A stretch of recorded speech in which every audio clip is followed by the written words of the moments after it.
Yes, what's happening, people? And welcome back to Gav Goes In. So listen, we're going to carry on, obviously, from the recent playlist that I've put together. Greats of the game, legends of the game, whatever you want to call them.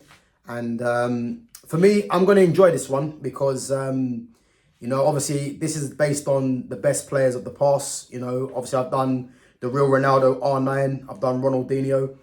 And the next player we're going to talk about is... someone for me that, amongst a lot of people is regarded as probably the best attacking midfielder that the game's produced, Definitely one of them in my lifetime. And as I said, man, I think in an era now of GA that people love to talk about, you'll find very, very, very quick that this guy's GA was nowhere near, players of today, but... Anyone that watched this player would know, the supreme talent, the elegance on the ball that this player had.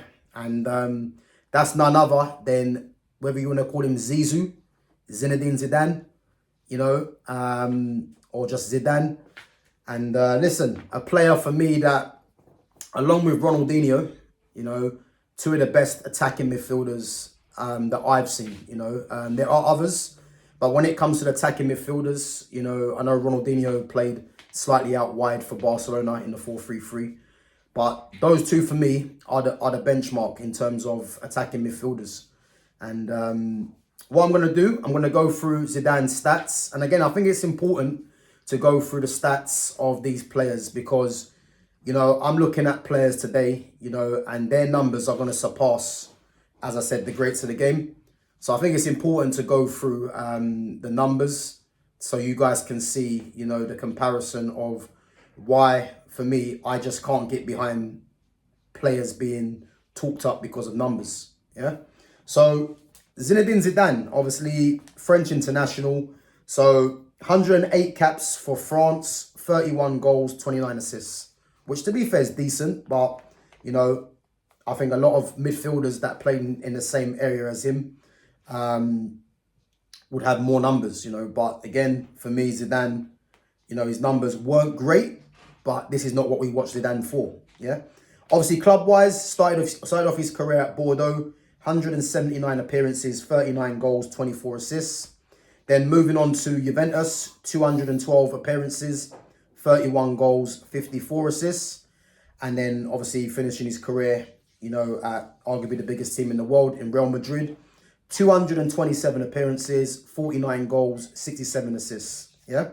So for a total of 690 appearances and 125 goals, which again is not massive. But if anyone watched Zinedine Zidane, you will just know the brilliance that this guy had on the ball. And this is what is important for me. So, numbers weren't great, but as I said, this was a different era. And I'll be very surprised if there's people out there from Zidane that watch Zinedine Zidane, wouldn't just realize, this is one of the best players to ever play the game that they've seen. Obviously managerial career right now, obviously managed Real Madrid to multiple Champions Leagues. And man, what a player. And again, if anyone didn't remember, Zinedine Zidane actually played as a left midfielder for Real Madrid. And it was a case where they had the Galactico era and it was just about getting the best players on the pitch and then working it out. So if you think of Zidane, you think of Figo, David Beckham, Claude Makelele, R9, Raul, those guys all played in the same team, and it was Figo on the right, Zidane on the left, Makelele and Beckham in the midfield, and it was Ronaldo and Raul up top. And again, it was a case of how can you fit all these players in? And that's the era it was. Just put all these players on the pitch and then they'll work it out, And then if you're looking at team honours, obviously the 1 World Cup for Zidane for France, the 1 Euro. Surprisingly, 1 Champions League. You think of the Galacticos that Real Madrid had, but they only managed to secure 1 Champions League. And if anyone remembers the goal that Zidane scored, that left foot volley against Bayer Leverkusen, one of the best goals in a final that I've seen, if not probably the best. I think Gareth Bale's overhead kick is up there as well. 2 Serie A's with Juventus, 1 La Liga with Real Madrid. Again, Bit surprising to see that Zidane's only won one La Liga, one Champions League for the quality of player that he was. 2 Intercontinental Cups, 2 Super Cups, 1 Coppa Italia, 2 Spanish Cups. And then individual, obviously back then it was called World Player of the Year. Zidane has 3 World Player of the Years and he has 1 Golden Ball. You know, and as I said, I think Zidane for me, he was like the pinnacle of central attacking midfielders in terms of the number 10. And this is why when I always mention the word number 10, yeah, number 10 isn't just a position. For me, it's the player, it's the maverick, it's the go-to player.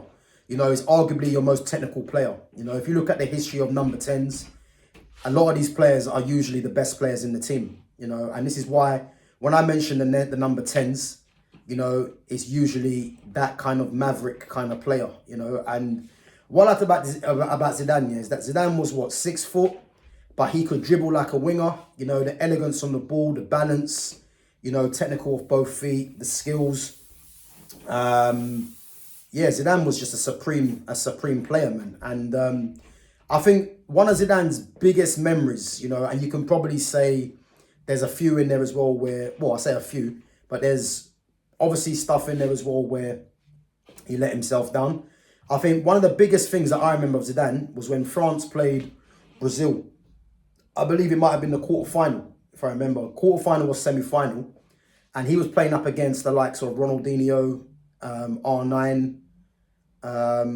I think Rivaldo might have been... No, I know. Kaká was there as well. So it's Kaká, Ronaldinho, R9. I'm not sure if Rivaldo was there. I think Rivaldo might have just gone.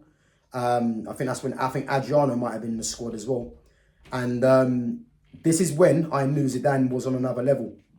As good as them players I've just mentioned are, if anyone's seen that game, Brazil versus France in the quarter or semi-final of the World Cup, Zidane was just flicking it over players' heads. And I mean flicking it over the likes of R9, Ronaldinho's heads, Kaká and that, yeah? And he was just by far the best player in the tournament and the best player on that pitch. And that's how good he was. And it wasn't about numbers. It was just the sheer quality of Zinedine Zidane. And again, I've not seen a player anywhere near that level in terms of the control on the ball, the skill, the touch, you know, the big game player as well. And as I said, man, if anyone was in my era and sees Zidane, you know, you'll know what a top player he was.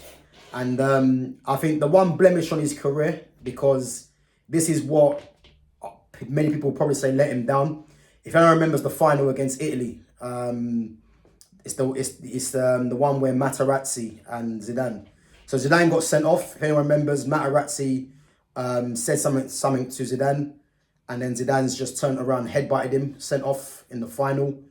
And you know, if Zidane stays on that pitch, France win that World Cup. You know, but it turns out, obviously, we know what Materazzi said. I think there was abuse of Zidane's sister or something like that was said.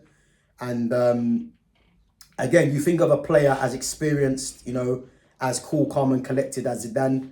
And that one moment of madness, he lost his head and more or less lost the World Cup for his team, you know. And that's the one blemish that goes on his career. But other than that, man, what a career he had, what a player. And I think if you was to ask anyone, any fan that was from that era, any player that was in the Zidane era, any manager, any coach, I don't think there'll be one person that will have a bad thing to say about Zidane. Because on the pitch, you know, as a leader, as a top player, he had it all, you know. And this is a guy that had no pace, but with the ball at his feet, he was an absolute magician. And as I said, man, one of the best players to ever play the game, you know. But guys, let me know what you think. Make sure you smash the like button. Make sure you sub to the channel. Make sure you share the channel. And give me your views on just how good Zinedine Zidane, Zizou was, you know. Do you think there's going to be a player that surpasses him in terms of the player, the ability he had? Or do you think there's a player right now in football that could emulate what Zidane does in terms of that position he played as a number 10? Me personally, I don't think so, you know, because the level was that high. But yeah, let me know what you think. As I said, smash the like button, sub to the channel, share the channel, And yeah, I'll catch you guys in a bit. Take it easy.